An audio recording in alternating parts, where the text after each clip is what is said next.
We're all learning a new term, sandwich generation that's in here. And for the young people here, trust me on this.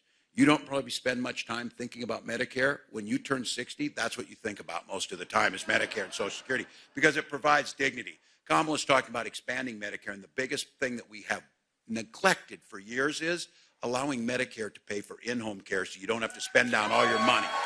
Makes a difference. And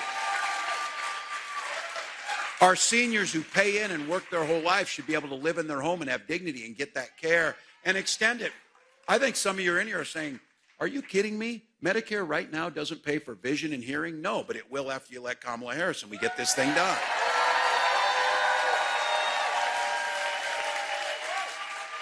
My nearly 90-year-old mom got her hearing aids a while back, and for some of you, your parents are a hell of a lot more fun when they can hear. Trust me on this. I've seen it. I've seen it. And the ability to be able to buy a home. For those of us who know what this is, this generation is being put at a disadvantage. It's difficult to get into homes. One of the reasons is, I said on a stage with J.D. Vance, he said, well, the reason we can't buy homes is immigrants are all buying them. And I'm thinking to myself, where are they getting the money to buy it? You know, it's got to do it. You know what the real reason is? We got speculators buying them up and jacking up the prices because they trade these things. That's what they do. So we make sure that doesn't happen, and we make sure that there's a credit on the front end for a $25,000 down payment and get folks into their homes and get them started.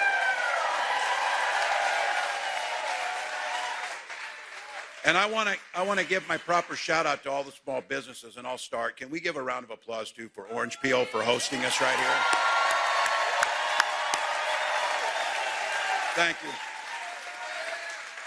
Look, to get started, give some grant credits up front and then a $50,000 tax credit. The average small business costs about $40,000 to get off the ground. We give your belt and have you achieve the American dream. So look, we don't have a concept of a plan. We have a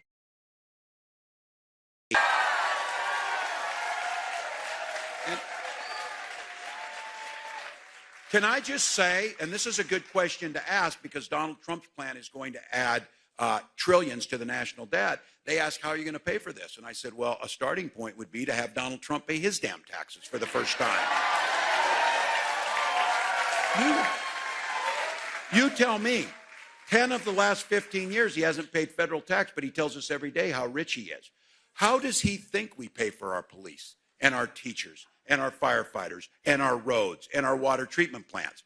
That's what we do together. We pay our taxes. They need to be fair, and those at the top can pay their fair shares, and the middle class can thrive. Because I'll tell you what, we have a saying in Minnesota about the economy. When we all do better, we all do better. And that's what we believe.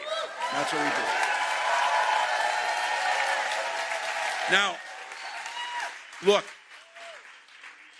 look, Winston Churchill had a saying about this. He said, this government the Americans have is the worst form of government except for every other one that's ever been devised.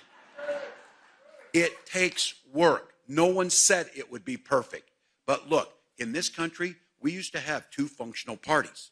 Some of you here even remember a time Republican Party added much to this. They were part of the conversation. And when they talked about freedom, they meant it. Donald Trump, on the other hand, when he talks about freedom, freedom to be in your exam room, freedom to be in your bedroom, freedom to be in your library or telling you what you should read or be able to watch.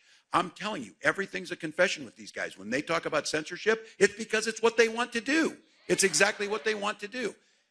You've heard me say this, and I'll continue to say it because I know North Carolina says it the same way Minnesota says it.